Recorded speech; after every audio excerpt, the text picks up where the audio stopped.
10:23 hours, June 19, 1944, 24,000 feet above the Philippine Sea. The cockpit of the F6F Hellcat didn't smell like glory. It smelled like high-octane aviation fuel, burnt hydraulic fluid, and the sour, metallic reek of nervous sweat. Lieutenant Junior Grade Alex Vraciu sat strapped into 7 tons of vibrating aluminum, his flight suit sticking to his back like a second skin. The heat in the Pacific Theater was a physical weight, pressing down on the canopy, turning the cockpit into a greenhouse that cooked a man alive before the enemy ever took a shot. Vraciu wasn't a parade ground officer. He was a grinder, a man with oil under his fingernails and a smile that didn't quite reach his eyes. He looked out over the cowling of his fighter. It wasn't sleek, it wasn't pretty, it was a flying brick. The Grumman F6F Hellcat was the biggest single-engine fighter ever placed on a carrier deck. The critics, and the Japanese pilots over the radio frequencies, called it the aluminum tub. It was wide, heavy, and looked like it had been carved out of a solid block of steel by a blind machinist. Vraciu adjusted his grip on the stick. The vibration from the massive Pratt Whitney engine rattled his teeth. This wasn't a precision instrument. It was a factory-made, blunt object. The physics of the engagement were suicidal. Vraciu's Hellcat weighed over 9,200 pounds empty. Fully loaded, it tipped the scales at nearly 15,000. The Japanese A6M Zero he was hunting weighed less than half that. In a turn, the laws of momentum were absolute. The Zero could pivot on a dime. The Hellcat drifted like a muscle car on ice. Radar contact, bearing 270, range 15 miles. Classification, mass raid. The radio crackled. The fighter director officer on the USS Lexington didn't sound panicked, but the data didn't lie. A massive blotch had appeared on the radar screens. It wasn't a patrol. It was an invasion. Vector 270, Angels 24. Large bogey, many rats. Vraciu looked down at his windshield. His engine was leaking oil again. A thin, grim film smeared across the glass, obscuring his vision. He grabbed a rag and wiped a porthole through the grime. Through that 3-inch gap, he saw them. Not one, not two, but a swarm. 50 enemy bombers and fighters, arranged in a disciplined formation that stretched across the horizon like a storm front made of steel and hate. The odds were 50-1. Behind Vraciu, miles below on the water, lay Task Force 58, 15 American aircraft carriers, 30,000 sailors and Marines. They were sitting ducks. The Japanese formation wasn't just coming to fight. They were coming to erase the American fleet from the map. The math was simple. The stakes were binary. Vraciu checked his guns. 6 50-caliber machine guns. If he jammed, the fleet burned. If he missed, the carriers sank. If the fat Hellcat couldn't dance with the lightweight Zeros, Vraciu would be dead before his parachute opened. He didn't pray. He didn't hesitate. He shoved the throttle forward into the stops. The Pacific Theater. Late 1942. The Zero myth.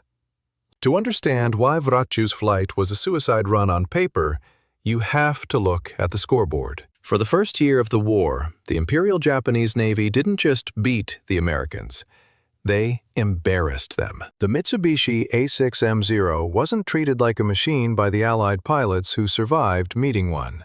It was treated like a ghost. It appeared out of nowhere, danced around the sluggish American formations, and delivered a kill shot before the U.S. pilots could even haul back on the stick. The brass in Washington, sitting in air-conditioned offices, blamed the pilots. They said the men lacked aggression. They said they weren't following the manual. The manual was a death warrant. The doctrine of 1942 was built on the romantic idea of the World War I dogfight. The Knights of the Air. 2 planes circling each other, banking hard, trying to get on the other's tail. It was a duel. But the Japanese weren't interested in duels. They were interested in physics. And the physics of the Zero were designed to exploit exactly one thing: the American obsession with the turn. The deadly math of the turn. The fundamental metric of a dogfight is wing loading, the ratio of the aircraft's total weight to the surface area of its wings. The A6M Zero was a featherweight. It was built from a secret aluminum alloy called T7178, sacrificing armor and self-sealing fuel tanks for lightness. It had a wing loading of roughly 22 pounds per square foot. US F4F Wildcat wing loading, 34 pounds per square foot. Japanese Zero wing loading, 22 pounds per square foot. Differential plus 54%. Fatal. This differential was lethal. In a horizontal turn, the Zero generated lift instantly. It could complete a full 360-degree circle at combat speed. The American F4F Wildcat, the Hellcat's predecessor, took to do the same. If an American pilot tried to turn with a Zero, the Japanese pilot would simply turn tighter, cut inside the radius, and end up directly behind the American's exhaust pipe. It was a geometry problem with only one solution: death. Countless young Americans, fresh out of flight school in Pensacola, tried to play the hero. They cranked their necks, saw a Zero at their 3 o'clock, and banked hard to meet it. They never came out of the turn. By the time the American plane had turned 90 degrees, the Zero had already turned 180. The Japanese 20mm cannons would shred the cockpit glass, the engine block, and the pilot. The wreckage would tumble into the Pacific, another statistic for the intelligence officers to ignore. The Zero was faster in the climb, tighter in the turn, and possessed a range that seemed impossible. It could hang in the air for hours, waiting for the Americans to run low on fuel. You don't dogfight a Zero. If you see one turn, you run. If you try to turn with him, you're writing your mother a letter. The psychological impact was devastating. The Zero became a monster in the minds of the fleet. It created a tactical deadlock. The U.S. Navy had the industrial might, the fuel, and the bodies, but they didn't have the machine to break the deadlock. The F4F Wildcat was tough. They called it the Grumman Ironworks for a reason. But toughness doesn't matter when you can't hit the target. You can be the toughest boxer in the ring, but if your opponent is invisible and hitting you from behind, you're going down. Then there was the issue of speed. The Zero wasn't just agile, it was efficient. The American engines were heavy, thirsty beasts. They drank fuel like sailors on shore leave. This meant U.S. patrols were on a short leash. They had to launch, patrol, and land. The Japanese could loiter. They could wait for the Americans to get tired, to get low on gas, to get sloppy. The energy equation. In aerial combat, energy is life. You have potential energy, altitude, and kinetic energy, speed. The Zero was a master of energy retention in low-speed maneuvers. It could float through the air at speeds that would cause an American plane to stall and spin into the ocean. The stall speed of a Zero was roughly 60 knots. The stall speed of a loaded U.S. fighter was nearly 85 knots. That 25-knot gap was the zone of death. If the fight slowed down, and dogfights always slow down, the American plane became a falling brick, while the Zero remained a killing machine. So, the system. The admirals and the procurement officers panicked. They needed a new plane. But they didn't just need a better Wildcat. They needed something that could fundamentally change the math. They went back to Grumman, the ironmongers of Long Island, and demanded a solution. Grumman gave them a tank. The engineers at Grumman didn't try to out-Zero the Zero. They looked at the numbers and realized they could never build a plane that light without sacrificing pilot safety. The Japanese pilots sat on unarmored seats, surrounded by fuel tanks that would explode if hit by a single tracer. The American philosophy was different. The pilot must survive. This philosophy created a heavy, bloated prototype. The XF6F. It was huge. It was wide. When the test pilots saw it, they scoffed. It looked like a beer barrel with wings. It was thousands of pounds heavier than the Zero. The skeptics looked at the wing loading charts and shook their heads. The math hadn't changed. In fact, it looked worse. F6F Hellcat. Weight, loaded, 15,415 pounds. A6M Zero, weight, loaded, 6,164 pounds. Ratio, 2.5 to 1. Analytical. How do you kill a mosquito with a sledgehammer? That was the question. The Hellcat was the sledgehammer. It had armor plate behind the pilot's head. It had a bulletproof windscreen. It had self-sealing fuel tanks that could take a 20mm round and keep flying. It carried 6 50-caliber machine guns with enough ammo to saw a destroyer in half. But it couldn't turn. The pilots knew it. Vraciu knew it. As he sat on the deck of the carrier, listening to the briefing officers talk about superior firepower, he knew the truth. Firepower is useless if you can't bring your guns to bear. The Hellcat was a triumph of American industry, but on paper, it was a tactical failure against the agility of the Japanese aces. It was too fast, too heavy, and too clumsy. The brass expected the Hellcat to win by brute force. They ignored the nuance. They sent men like Vraciu up with a manual that still encouraged engagement, still spoke in the polite language of deflection angles and formation flying. But the sky above the Pacific didn't care about manuals. It cared about energy, angles, and the ruthlessness of the pilot. The tactical deadlock remained. The Zero was still the king of the turn. The Americans had a new plane, but they were still fighting the old war. They needed a hack. They needed someone to take this massive, overpowered engine and use it in a way the engineers hadn't intended. They needed to stop trying to be ballerinas and start being butchers. Vraciu wasn't an engineer. He didn't care about drag coefficients or Reynolds numbers. He cared about survival. He looked at the massive Pratt Whitney R-2800 double wasp engine bolted to the front of his Hellcat. 2,000 horsepower of raw, exploding violence. And he realized something the manual missed. He didn't need to turn. The flight deck, USS Lexington. The Ironworks heresy. The solution to the Zero problem didn't come from a tactician's chalkboard. It came from a factory floor in Bethpage, New York. The Grumman engineers, led by the stoic Leroy Grumman, stopped looking at the Zero as an airplane. They started looking at it as a physics problem with a specific flaw. The Japanese design philosophy was based on the Bushido spirit. Offensive power above all else. Defense was cowardice. Armor was dead weight. To save ounces, they drilled holes in the structural ribs of the Zero. They omitted self-sealing fuel tanks. They stripped the pilot of protection. They built a kite made of magnesium and high hopes. Grumman built a bank vault. The F6F Hellcat was the antithesis of the Zero. It was the industrial might of Detroit and Pittsburgh fused into a weapon. It was ugly. It was fat. It had a fuselage that looked like it had been swollen by an allergic reaction, but inside that bloat lay the hack that would break the tactical deadlock. The innovation wasn't aerodynamic finesse. The innovation was power and protection.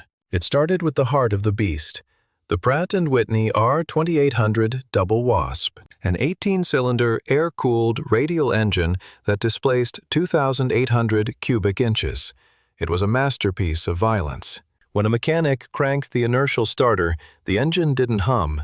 It coughed, spat blue smoke, and then settled into a low-frequency rumble that shook the rivets on the carrier deck. The power curve.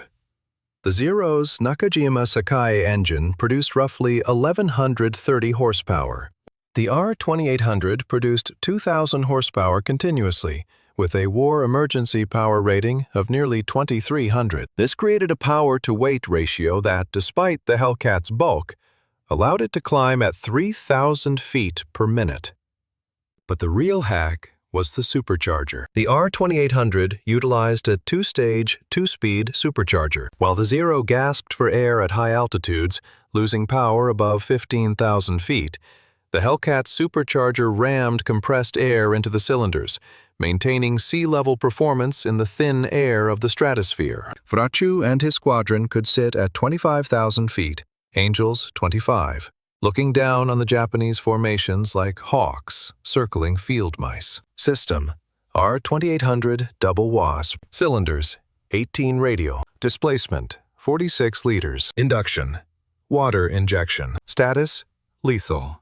Then came the secret weapon: the water injection system. It was a simple, dirty mechanics trick. By injecting a mixture of water and methanol directly into the fuel-air intake, the pilot could cool the combustion chambers instantly. This prevented knocking and allowed the manifold pressure to be cranked off the scale.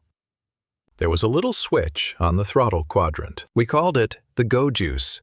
You flipped it and the bird kicked you in the spine. For 5 minutes, you were a rocket. The brass and the flight manuals were terrified of this system. They warned that using water injection for more than 5 minutes would melt the cylinders. They warned that the engine would seize. They treated the Hellcat like a delicate instrument. Vraciu treated it like a rental car. He knew the engine could take the punishment. He realized that the fat Hellcat's weight was actually an advantage, if you used gravity correctly. This led to the second part of the hack: verticality. The dive: physics. Mass times gravity equals acceleration. A 6,000-pound Zero dives slowly because it lacks mass. A 15,000-pound Hellcat falls like a safe dropped from a skyscraper. In a dive, the Hellcat could exceed 400 knots in seconds. The Zero's airframe was fragile. If a Japanese pilot tried to follow a Hellcat into a high-speed dive, his wings would shear off due to structural flutter. This changed the engagement rules entirely.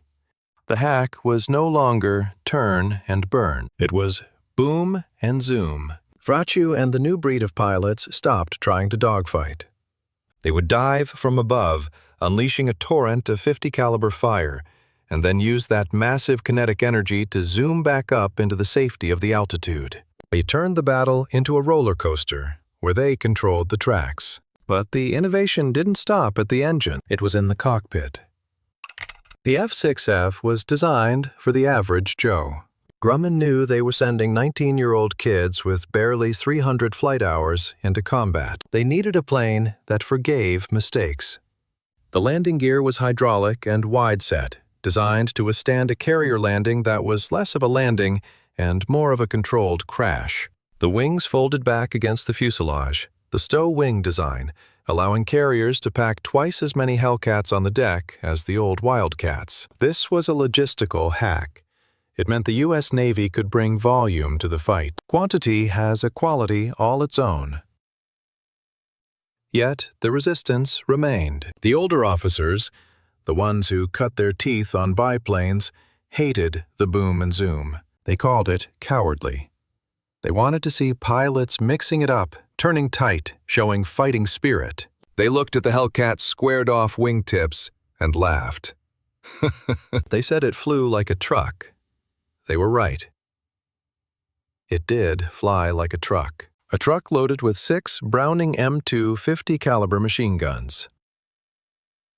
Let's talk about the teeth. The Zero carried 2 20mm cannons, which were devastating but had a low rate of fire and limited ammo. 60 rounds per gun. Once those were dry, the Zero was left with 2 pop-gun 7.7mm machine guns. The Hellcat carried 2,400 rounds of .50 caliber ammunition. Ammo capacity: Zero, 10 seconds of fire. Hellcat, 35 seconds of fire. Winner, Hellcat. The math of the guns was brutal. The Browning M2 fired 800 rounds per minute. With 6 guns, that's 4,800 rounds per minute, or 80 rounds per second. A 1-second burst put 3 pounds of lead into the air. Against the unarmored, gasoline-soaked Zeros, a 2-second burst didn't just damage the plane, it vaporized it.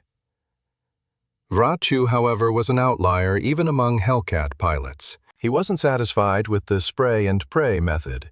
He was a disciple of the Thatch weave, a tactical innovation developed by John Thatch that turned the Zero's agility against itself. The weave required 2 Hellcats to fly in parallel. If a Zero attacked one, the 2 Hellcats would turn towards each other, crossing paths. The free fighter would get a clean, head-on shot at the Zero attacking his wingman. It was a sucker trap. It relied on discipline. It required the pilot to ignore the instinct to run and instead fly directly into the crosshairs of a teammate. The manual discouraged head-on passes. The manual said it was too dangerous. Vraciu didn't care. He modified his own convergence settings. Most pilots had their guns set to converge at 300 yards. Vraciu ordered his mechanics to set his at 250 yards, sometimes closer. He wanted to see the rivets. He wanted to see the pilot's eyes. He rejected the safe distance. He wanted to be inside the enemy's decision loop. I want them close enough to shake hands. The final piece of the hack was the windshield. The Hellcat had a slab of bulletproof glass in front of the pilot. The Zero had standard plexiglass. This meant Vraciu could go head-to-head with the Zero. If they played chicken, the Japanese pilot, sitting behind a sheet of plastic, would flinch first. Vraciu, sitting behind 2 inches of armored glass, would not. By June 1944, the Hellcat was ready.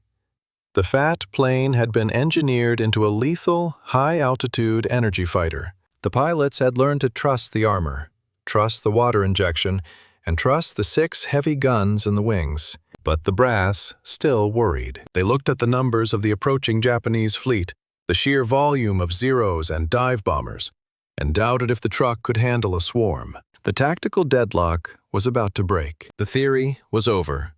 The engineering reviews were done. The mockers in the mess hall were silent. Vraciu sat on the runway, the vibration of the R-2800 rattling his bones. He checked his magneto switch. He checked his gun sight. He checked his water injection toggle. The ramp was down. The beast was loose. The system had built a tank. The innovator was about to drive it through a wall of fire. The Turkey Shoot wasn't going to be a battle.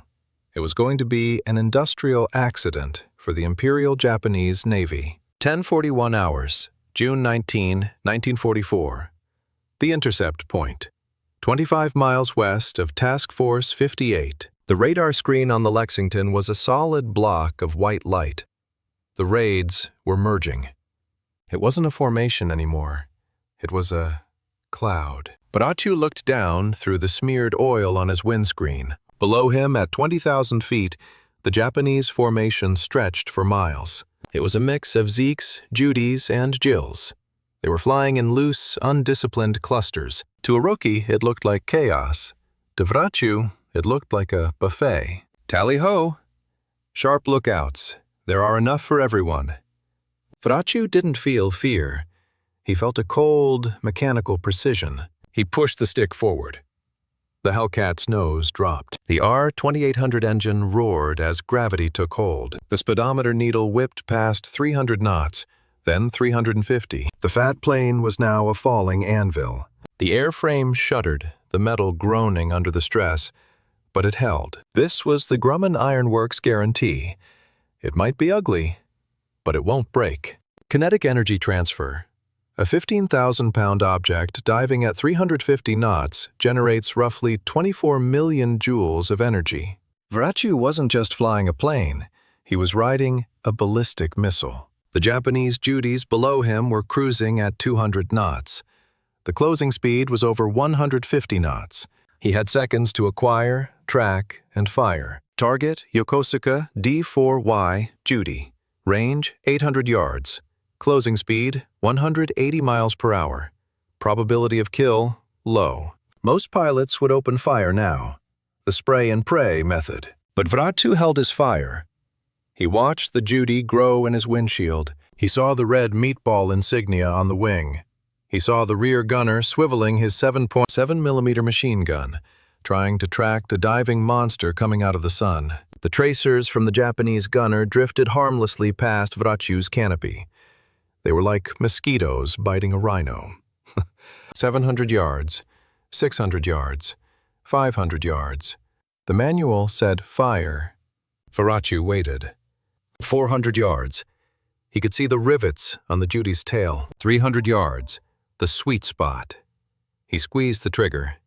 The .650 caliber Brownings didn't just fire. They barked. The recoil slowed the Hellcat in midair by 5 knots. Vraciu fired a short, disciplined burst. Less than a second. The result was immediate and catastrophic. The incendiary rounds walked up the fuselage of the Judy. They didn't just punch holes, they ignited the fuel vapors in the unsealed wing tanks. The Japanese bomber didn't fall, it disintegrated. One moment it was a plane. The next it was a fireball of orange gas and black smoke. Vraciu pulled up hard, debris pinging off his armored belly. Kill confirmed 1. Ammo expended, 60 rounds. Time elapsed, 30 seconds. Vraciu hauled the stick back, trading his speed for altitude. The boom and zoom. He rocketed back up above the swarm, looking for the next victim. But now, the machine began to fight him. The R-2800 engine was spitting oil. The seal on the master cylinder was leaking. A thick, opaque sludge began to coat the front windshield. Vraciu wiped at it with his glove, but it just smeared. He was going blind. The system would have ordered an abort. You can't fight what you can't see. A blind pilot is a dead pilot. Vraciu didn't abort. He looked out the side panels. He used his peripheral vision to triangulate the target. He was flying by feel, by the vibration of the engine and the shadow of the enemy on the water below. He spotted another Judy, flying slightly off the wing of the first debris field. He rolled the Hellcat over. The oil streamed across the glass like black rain. He lined up the cowling of his engine with the enemy plane. He didn't use the optical sight. It was blocked. He used the geometry of the airframe. He knew exactly where his guns converged. The parallax correction. Without a sight, Vraciu had to mentally calculate the deflection. The target was moving left to right at 220 knots. Vraciu was descending at 300. He had to lead the target by 3 plane lengths. It was intuitive calculus, performed at 20,000 feet while pulling 4G. He dove again. The Japanese pilot saw him this time. The Judy broke hard to the right, trying to turn inside the Hellcat. A year ago, against a Wildcat, this maneuver would have worked. But Vraciu didn't turn. He pulled high, used his rudder to skid the tail around, a snapshot maneuver that the heavy Hellcat performed with surprising stability. The weight of the plane kept it steady as a rock. It wasn't twitchy like a Zero. It was a stable gun platform. Vraciu waited for the Judy to cross his nose. BRRT. Another short burst. Maybe 40 rounds. The rounds sawed the tail section off the Judy. The enemy plane tumbled end over end, spinning into the ocean like a discarded toy. Kill confirmed 2. Ammo expended 120 rounds. Time elapsed 2 minutes. The sky was filling with parachutes and black smoke. The Japanese formation was breaking. The turkey shoot was on. But Vraciu's supercharger began to act up. The high blower setting, required for high-altitude performance, kicked out. The engine surged, then gasped. The manifold pressure dropped. It was the false defeat. The moment the machine fails the man. Vraciu cursed, slamming the throttle quadrant, toggling the blower switch manually. The engine coughed, spat a gout of black smoke, and then caught again. It wasn't running clean, but it was running. He didn't have full power, but he had enough. He looked down. A third Judy. Then a fourth. They were flying in a line, like ducks in a shooting gallery. They were focused on the fleet, ignoring the wolf above them. Vraciu slotted in behind them. He was in the saddle. Don't get greedy. One at a time. Watch your 6. He closed on the third bomber. The rear gunner was dead or asleep. Vraciu closed to 200 yards. This was dangerously close. At this range, the explosion of the enemy plane could take him down with it. He fired. The Judy exploded instantly. Vraciu flew through the fireball. The heat seared the paint on his wings. Soot covered his canopy, mixing with the oil. He was flying a blackened cinder. Kill confirmed 3. Ammo expended 180 rounds. Time elapsed 4 minutes. He didn't climb this time. He carried the momentum to the fourth plane, the Japanese pilot. He saw his wingman turn into a cloud of fire and tried to dive away. But you can't outdive a Hellcat.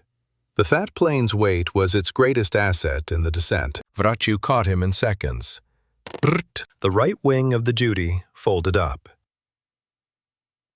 The fuel tank ruptured. Another torch falling into the sea.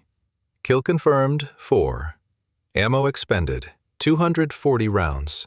Time elapsed, 5 minutes. The radio was chaos. Other pilots were shouting, claiming kills, warning of zeros. Scratch 1 meatball. Bandits at 6. My guns are jammed. Vraciu tuned it out. He was in a flow state. The vibration of the plane, the smell of the cordite, the heat. It all faded into a singular focus. He saw a fifth Judy. This one was maneuvering, trying to get back to the safety of the clouds. Vraciu chased him. The oil on his windshield was so bad now he had to unbuckle his harness and physically lift himself up in the seat to see over the glare shield. He was flying a 400 miles per hour fighter plane while standing up in the cockpit. It was absurd. It was lethal. He cut the corner on the fifth Judy. The Japanese pilot pulled up, exposing his belly. It was the biggest target Vraciu had seen all day. He held the trigger down for a long burst, 2 seconds. The Hellcat shuddered as hundreds of rounds poured into the enemy fuselage. The Judy didn't explode. It just stopped flying. The engine block was smashed. The pilot was gone. The plane rolled over and fell into the spin of the dead. Kill confirmed, 5. Ace status achieved in 1 sortie. Ammo expended, 320 rounds. Time elapsed, 7 minutes. He had 5 kills. An ace in a day. Most men would go home. They would bank toward the carrier, land, and order a whiskey. Vraciu checked his ammo counters. He still had rounds. He still had fuel.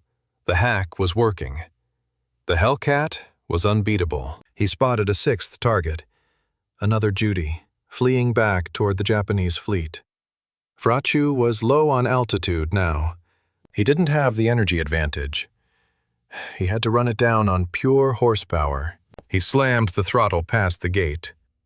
The water injection kicked in. The engine screamed at 58 inches of manifold pressure. The horsepower war. The Judy had a liquid-cooled engine producing 1,200 horsepower.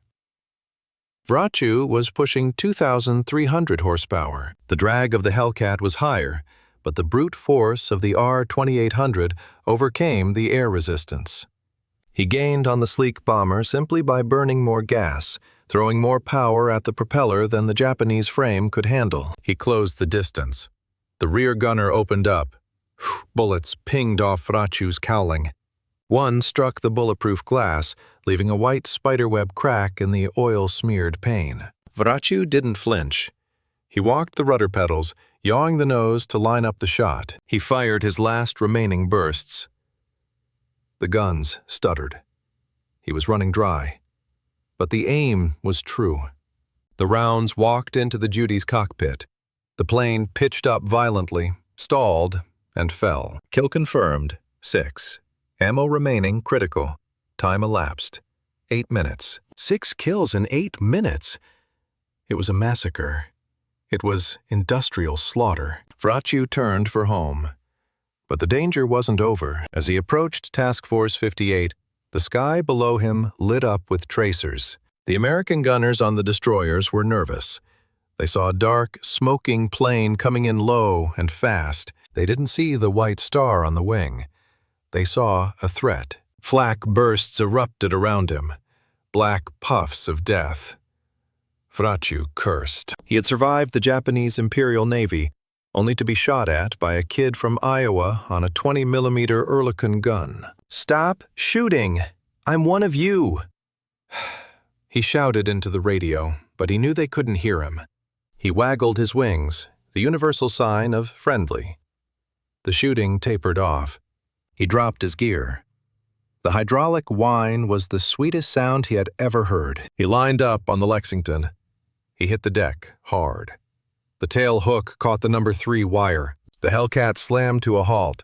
the suspension groaning one last time. Vraciu sat there for a moment, the engine idling, the propellers spinning down. The adrenaline crashed. His hands were shaking. He taxied to the elevator.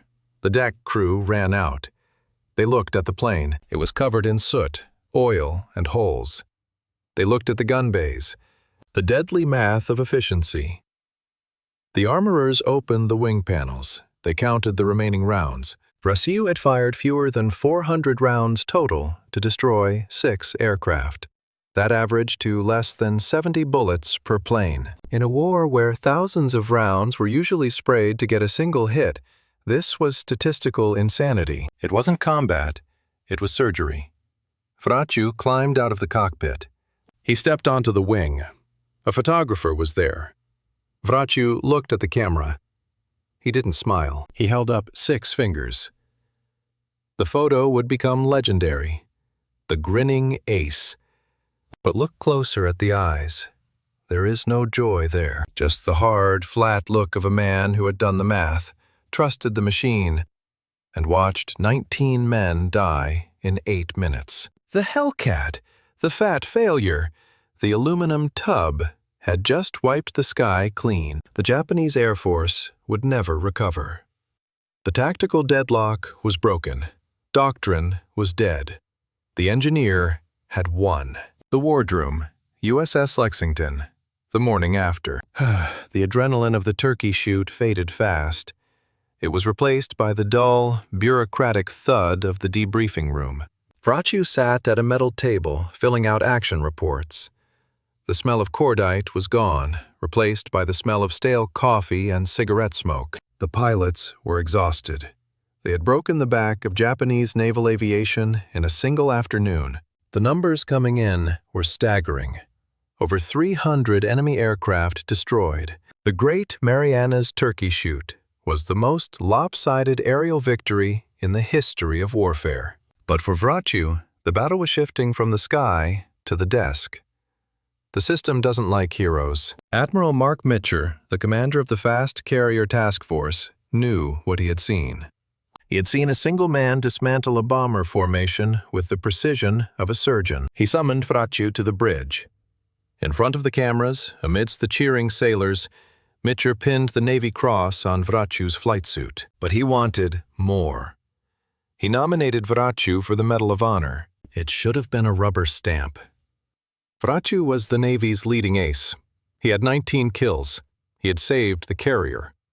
He had proven that the fat Hellcat was the superior machine. But the nomination went to Washington, and Washington did what Washington does best. They buried it. The paperwork vanished into the Pentagon black hole. Some say it was inter-service rivalry. Others say the Navy felt the victory was too easy, that the turkey shoot wasn't a desperate enough struggle to warrant the nation's highest honor. They argued that because the Hellcat was so dominant, the pilots weren't in enough danger. The paradox of competence. Because Grumman had built such a tank, and because Vraciu had mastered the deadly math so perfectly, he made the impossible look routine. The system punished him for his efficiency. If he had come back with half a wing, bleeding, after shooting down 2 planes, he might have gotten the medal. But coming back with 6 kills and a pristine plane? That was just doing his job. Vraciu didn't complain. He didn't write letters to Congress. He went back to work. 6 months later, over the Philippines, his luck finally ran out. It wasn't a Zero that got him. It was a random flak burst from a ground battery. The indestructible ace bailed out over Luzon. The Navy listed him as missing in action. For 5 weeks, Alex Vraciu vanished into the jungle. He didn't hide.